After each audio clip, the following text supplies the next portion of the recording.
everyone. Welcome to our first episode of Blazing Questions. My name is Vanessa. I'm Zaria, and today we're going to be asking some blazing questions to our church members. Yes, we just had an incredible service, so let's go find some people. It's this way. Okay, so today we have, Miss Yolanda Shields. and Miss Yolanda, I love your outfit today. Thank you. Thank So, how would you describe the service in one word? Power. Okay, and if you could give any piece of advice to the youth today, what would you give them?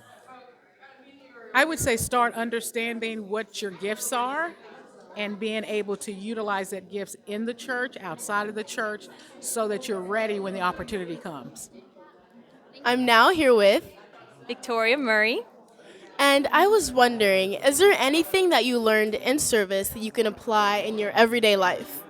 Well, yes, I think the whole service was actually very practical today. We talked about the principle of the first fruit as it applies to your money and to your wealth, but also to your time. And I think one of my favorite parts was talking about giving God the first of your day and waking up and spending your mornings with Him, because that's something that I love to do. Before my daughter wakes up, I like to sit with God, and I love that principle of the first fruit of your time because it's so important.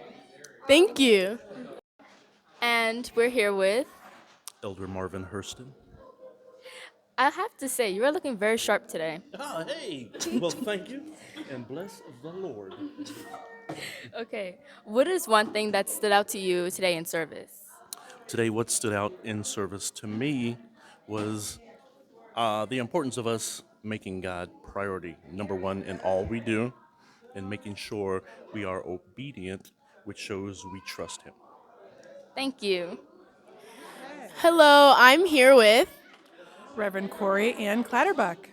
Yes, and I must say the curls are looking amazing today. So, I have a question for you. I was wondering, what does PTGI mean to you, and how has it affected your life? Wow.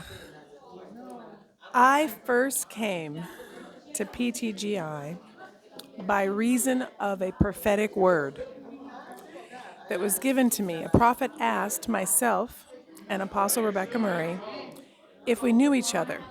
And I'll never forget that moment because she looked at me and she looked at that prophet and she said, "Oh, yes, I know her."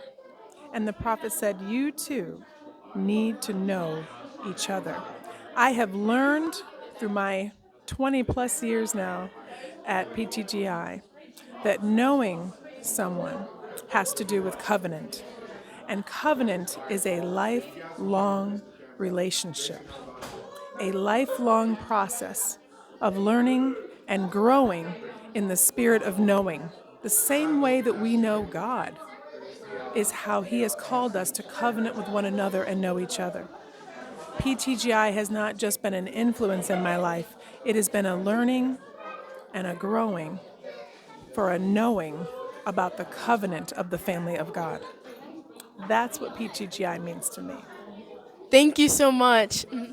And today we're here with, Hope Matthews.